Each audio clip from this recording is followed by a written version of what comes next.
Downtown areas are often overlooked as places of biodiversity.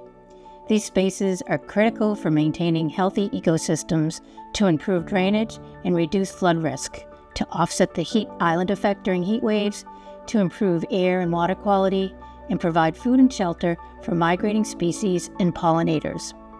Nature-based solutions also enhance the quality of life for the residents in urban areas.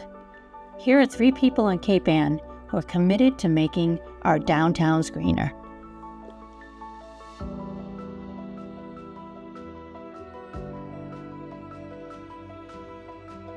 We're trying to build biodiversity, and by doing that, in the downtown area, we're building a web of places where birds can stop, feed, and rest. And Cape Ann and Gloucester in particular is a rest stop along the migratory route for avian species going north and south in the spring and the fall. So we want to try to create as much of a habitats for them to feed on. Native plants are the major feeding mechanism for insects. Then the birds eat the insects.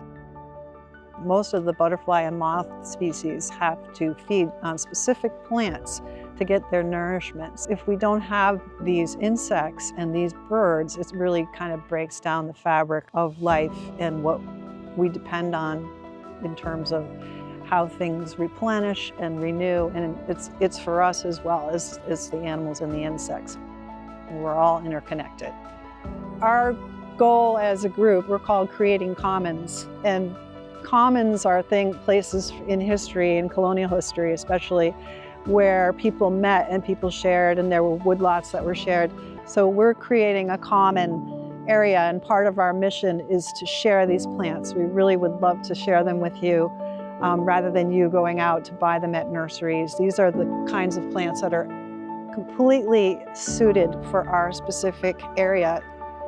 For me as an artist, I find great inspiration from these meadows. It's really an enchanting type of thing to try to do.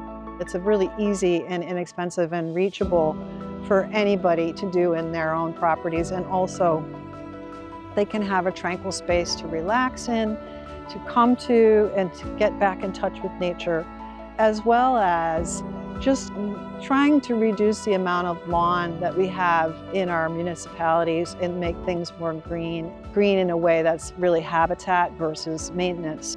This is a good solution for the future.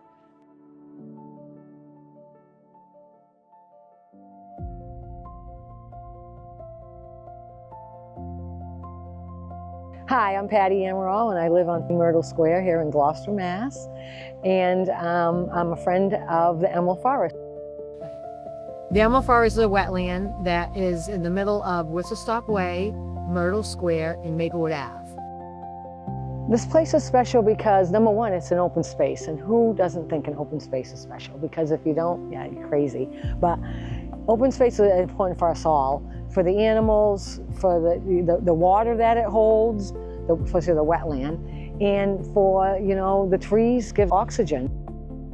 Every day an animal comes in and will eat or drink water, find shelter, and then come right back out again and go on their journey. And so you never know what animal is going to pop out. We have lots of birds. There's screech owls that visit here and live in here sometimes, and they go from here to Oak Grove Cemetery, and they do their little flying pattern. I've had turkeys in here at one point.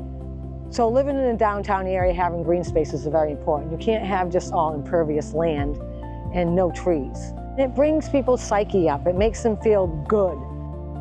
That's what's so important about this wetland and Burns Field. There are only 2 places left in the inner city, green spaces, and that's them.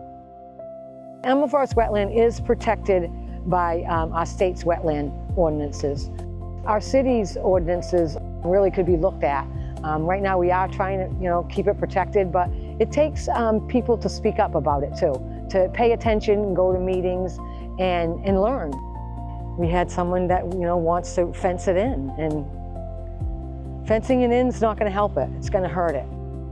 I just hope that this Emerald Forest is protected, because when it is, then I could take a sigh of relief.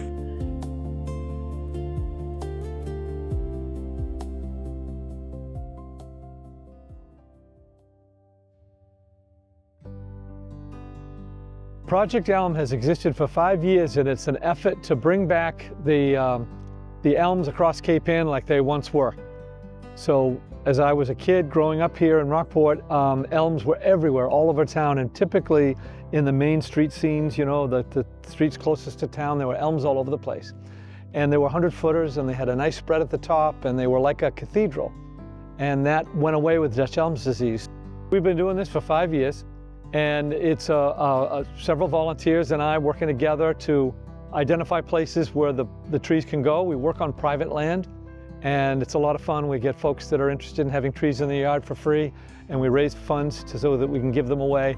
And we've planted about 450 trees in Cape Ann in the last 5 years. We came up with this program basically to fight climate change. It's the single most important reason to do it.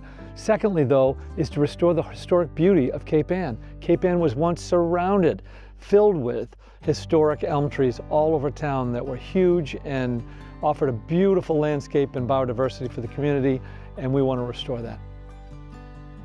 The elms play a really important role in helping to dissipate heat in the downtown areas, you know, in the dead of summer. These trees bring biodiversity, they bring shade, they help fight climate change, they do so much and really bring back the historic look of our communities.